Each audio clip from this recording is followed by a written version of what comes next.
Hey everybody, so today we are going to make a very tiny but very simple planter box, so you don't have to pay an arm and a leg to get cute ones from, like Westone or whatever. Supplies are minimal and you might have everything already lying around if you're big into DIY like I am. Otherwise, it'll be pretty cheap because the main thing is wood.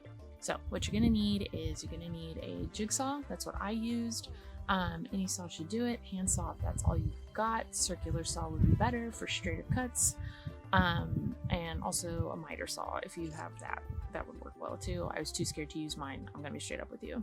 So I used a jigsaw and I had a piece of scrap wood lying around from an old project.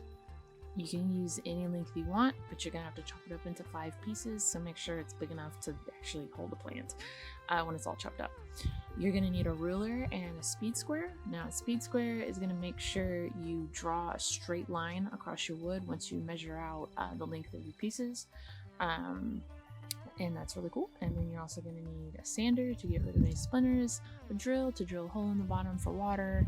You're going to need wood glue. So we're going to glue this thing together, clamps to hold it together while you glue, and then you'll need nails. I used 1.5-inch construction nails. That's all I have.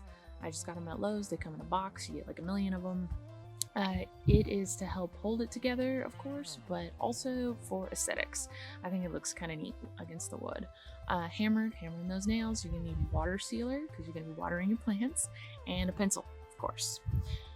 And so the size of the wood, mine was about 25 inches. It wasn't quite, so the math got really fraction-y when I was divvying it up into 5 pieces. Like I said, you can use any size wood you want. You can make this as big or as small, as rectangle or square as you want to. I just found a pretty long enough piece of scrap wood to make a little square planter is what I was going for. And so my pieces were about 4 1/8 inch long. And then my 5th piece, because you got to cut it into 5 for the bottom, was a little bit longer than those other 4 sides. I'd recommend doing this just to make sure that it spans the bottom of your planter so that you can actually glue it down. I actually had to trim my 5th piece just a little bit to make sure it didn't overhang or anything. So again, that's 4 pieces. Mine was at about 4 1/8 inch, and then that last piece for mine was about 5 inches. So once you get all those cut, it should be pretty quick. You just have to sand it. And so I sanded mine down to get rid of all the splinters, and then I rounded off the edges, the tops and the bottoms, not the sides, because I wanted the sides to be flush against each other. Just for a little aesthetic look is all. I saw something sort of similar online and it had rounded edges and I thought it looked really cute, so that's what I did. It didn't take too much longer. I just have a normal power sander, the square ones. What would be really great is if you had a belt sander for this. It'd be really fast. I don't have one of those. You could also hand sand if you really wanted to, just like you could hand saw, but it's going to take a long time. Next is you're going to glue and clamp the corners together. I did 2 corners at a time, as you can see, and that glue I just glued down the side of one edge, I guess, and then clamped them together, and I let them dry for 30 minutes. And after those 30 minutes, the glue was dry enough that I took off the clamps and the pieces were pretty strung together.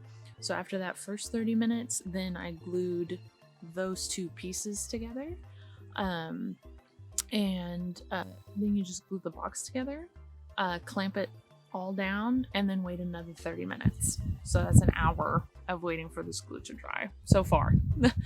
But it gets the job done, and you don't have to wait you didn't have to wait the 24-hour cure time, which is really nice. So once you get your box glued together, it should be stable enough that you can put your nails in. And so I did 2 nails per corner, as you can see, and again, it helps hold it together. The glue actually does a really good job if you just want to glue it, but I also really like the look of it. It kind of adds just a little touch of an industrial look to this little wood box you're making.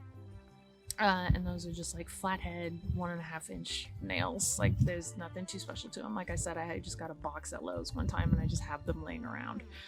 And then after that's all nailed together, you flip it over and put your bottom on. And so drill that hole through the center of it. I think I used it wasn't a 3/4 inch bit. It's probably like a 5/16 bit. It's one of the bigger ones. And just drilled a singular hole through the bottom so that water can run out. And then all I did with that then is glued it to the bottom. And that's it. I don't even think I clamped it, to be honest. Maybe I did. But try to clamp it down and just wait another 30 minutes to let that set, and you should be good to go. And so after it has dried, so this is now an hour and a half of waiting for different segments of glue to dry. Again, like I said, that's going to be the longest part of this. You just, you can take your clamps off, and then you've got to seal it with a water sealer.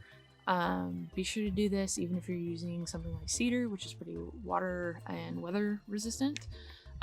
Because you're going to be watering your plants all the time. You can also stain, my dog's in the background, you can also stain it if you want, and then add sealer on top of that. So stain first, then sealer, or you can paint it if you'd like. I chose not to. I just like the look of the natural wood. That's what I wanted, so I just put water sealer on it. And then I let that dry for like a day is what I did. And so the next day when it was dry and it didn't smell anymore, then all you have to do is add your soil and your plants, and that's it. And you've got a tiny, cute, super cheap, if you've already got the materials, planter box for all your cute little plants that you didn't have to buy and you made it yourself. This would be really cute in like a farmer's market. If you sold plants, you can make these little boxes. You could also make planter boxes for like your windowsills, or as like a centerpiece on your table, outdoor, indoor, all kinds of stuff. I plan on making more of them, but I just wanted to start small to make sure I could do it and get the process down. Was for something that worked. But other than that, that's it. It's a super fun, super easy project that just takes a day, and that's waiting for things to dry. That's all it is. Everything else, you'll probably spend maybe an hour on this thing. Maybe. Maybe. Thanks for watching, and I hope you will join me next time for our next DIY. Bye, guys.